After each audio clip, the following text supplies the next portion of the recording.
கட்டுப்படுத்த விசா விதிகளை கடுமையாக்கி வரும் நிலையில் சீனா புதிய விசா நடைமுறையை அறிவித்துள்ளது. இது குறித்த முழு விவரங்களை பற்றியும் இந்த வீடியோவில் காணலாம். H-1B விசாவிற்கு $1,00,000 அமெரிக்க கட்டணம் விதித்து அதிபர் டொனால்டு டிரம்ப் உத்தரவிட்டது இந்தியா உள்ளிட்ட பல்வேறு நாடுகளில் பேசும் பொருளாகியுள்ளது. இந்த H-1B விசாவின் நோக்கமே மிகவும் திறமை வாய்ந்த இளைஞர்களுக்கு அமெரிக்காவில் வேலை வழங்கி அதன் மூலம் அந்நாட்டு வளர்ச்சியை மேம்படுத்துவதுதான். ஆனால் அமெரிக்கர்களுக்கு முக்கியத்துவம் கொடுக்கும் நோக்கில் தற்போது இந்த விசாவிற்கான கட்டணம் கிட்டத்தட்ட 2000 மடங்கிற்கு மேல் உயர்த்தியது. இதற்கு காரணமாக அமெரிக்க அரசு வேலை இழக்கும் அமெரிக்கர்களை பாதுகாக்கவே H-1B விசா கட்டணம் உயர்த்தப்பட்டதாக விளக்கம் அளித்துள்ளது. இது குறித்து வெள்ளை மாளிகை வெளியிட்டுள்ள அறிக்கையில், அமெரிக்க ஊழியர்களுக்கு மாற்றாக மிக குறைந்த சம்பளத்துக்கு வெளிநாட்டு ஊழியர்களை நியமிக்கும் நிறுவனங்களின் செயலை தடுப்பதற்காகவே இது அமல்படுத்தப்படுவதாக கூறப்பட்டுள்ளது.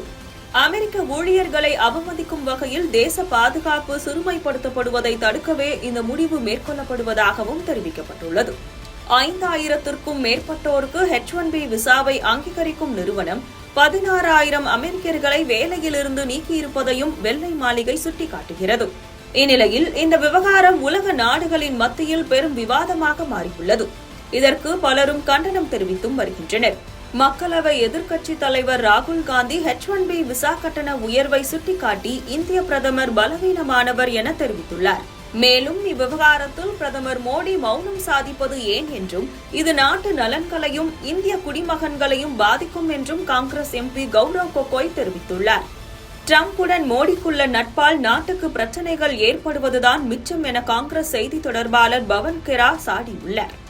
அமெரிக்காவின் இந்த நடவடிக்கை இந்திய குடும்பங்களுக்கு பெரும் பாதிப்பை ஏற்படுத்தும் என்றும், இதை கருத்தில் கொண்டு அமெரிக்க அதிகாரிகள் செயல்படுவார்கள் என்று நம்புவதாகவும் வெளியுறவுத்துறை அமைச்சகம் குறிப்பிட்டுள்ளது. இந்நிலையில் சீனா அதிரடியான ஒரு அறிவிப்பை வெளியிட்டுள்ளது.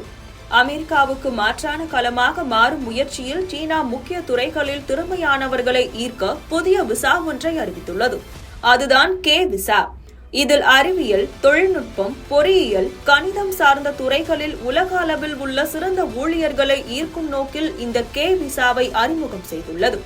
அமெரிக்காவுக்கு போட்டியாக சீனா அறிமுகம் செய்திருக்கும் இந்த K விசா அக்டோபர் 1 முதல் நடைமுறைக்கு வருவதாக தெரிவிக்கப்பட்டுள்ளது.